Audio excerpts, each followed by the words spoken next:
In January this year, there were 4.6 billion internet users worldwide, which is about 60% of the entire world population. 96% of these users access the internet via mobile devices and thus are connected wirelessly. And most of these users are connected to frequencies on this orange part of the spectrum. As you see, this is becoming more and more crowded. Moreover, new technologies make it possible to use wireless communications for much more applications than only calling your friends or watching YouTube videos, but also for like self-driving cars, drones, or VR.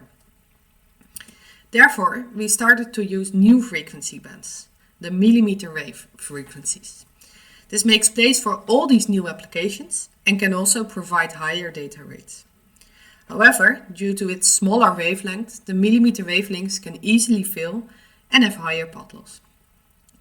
To overcome these failures, 5G also makes it possible for mmWave base stations to use beamforming, which increases the antenna gain and therefore also overcomes this higher path loss.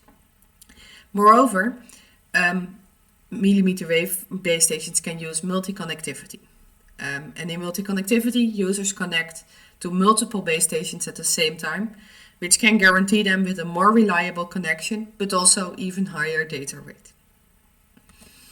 However, as these mmWave links are very easily blocked by, for example, a building or another user, how can we guarantee a good connection for every user?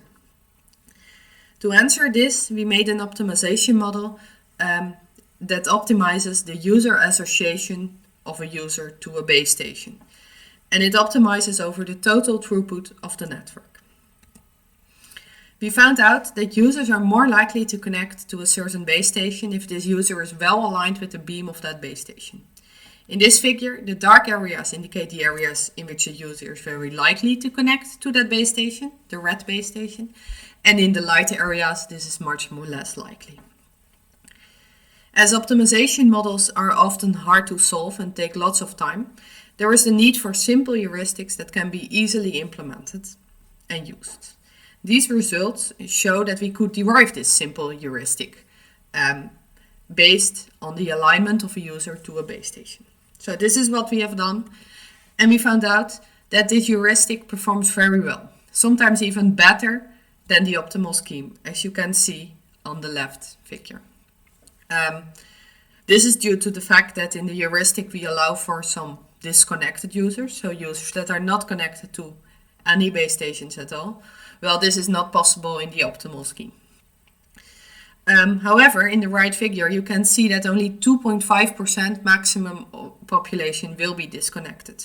So this is quite good. If you want to know more about this, we have of course investigated much more. Please visit my poster, which is in the Future Computer and Network Systems track, or contact me via a different way. Thank you for your attention.